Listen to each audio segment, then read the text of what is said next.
Ang pera kahit gaano karami, hindi mo madadala sa langit. Tandaan niyo po yon. Kaya kailangan, habang pwede niyo pang i-enjoy yung mga blessings na yan, i-enjoy ninyo kasama asawa, kasama pamilya, i-enjoy yung mga binubuhos na pagpapala ng Panginoon.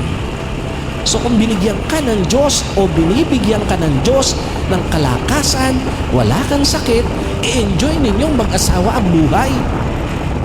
Mag-travel kayo, mamasyal kayo hanggat gusto nyo, hanggat kaya nyo. Huwag yung kung kailan uugod-ugod na kayo, saka pa kayo magyayayang mag-travel or mag-joyride. Wala nang joy doon.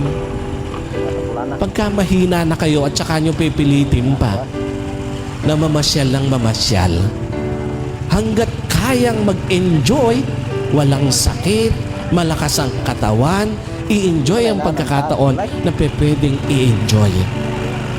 Huwag kung kailan again, hindi na makabangon, saka pa kayo magpipilit